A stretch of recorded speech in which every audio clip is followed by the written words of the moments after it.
Speaker. I'd like to declare an interest as the co-chairman, along with my friend, the member for Truro and Falmouth, of the Local Democracy APPG, who've been behind a lot of this campaigning on this matter. And just to reassure the government front bench, who seem fearful that this might not be a piece of legislation talked about in 100 years' time. When I questioned the Right Honourable Leader of the House about this last week, and when this legislation was coming forwards, he mentioned that this had actually been, the taxation of toilets had actually been introduced by the Emperor Vespasian 2,000 years ago. So actually, I think you are making a mark in history on the front bench today. I'd particularly like to pay tribute to my Right Honourable friends, the members for St Austell and Newquay, North Cornwall, as well, who obviously brought this matter to the public's attention many years ago and have been campaigning on it ever since.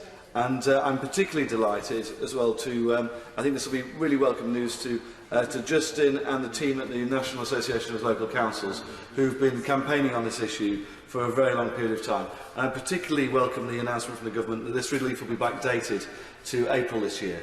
In a recent conversation with town and parish councils, including in St Austell Council actually, they mentioned the extra costs that they'd had during the COVID crisis, providing support for their communities of around £50 million. So the fact that this is £8 million a year, which will be helping go towards those councils and will be backdated, will be really helpful.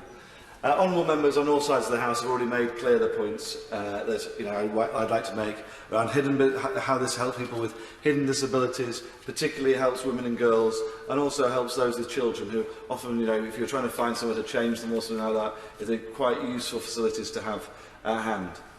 And it is a real benefit to our local authorities. The smallest ones, Walsingham in my constituency, spends between 1 and 2% of its annual budget just on rates for public loos. I know how important it is for them and for other tourist areas, and I know that the Cornish MPs who've been campaigning on it, just how vital it is for them as well. And I'd just like to sort of flag up slightly the comments made by my my honourable friend, the member Keithley, just the financial impact of this for them at this time is actually something which will really benefit them. It is something that has been a burden on them for far too long, and it's quite right that now we're making that change.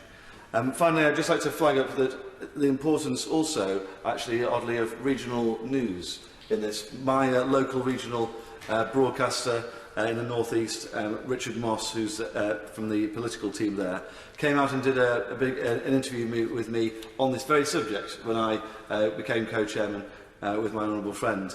So I'd just like to, it's another shout out for them, who are under threat at the moment from the BBC centrally, that actually campaigning local MPs can make a difference, and actually those regional news channels are actually very important in order for us to highlight the campaigns that we're pushing.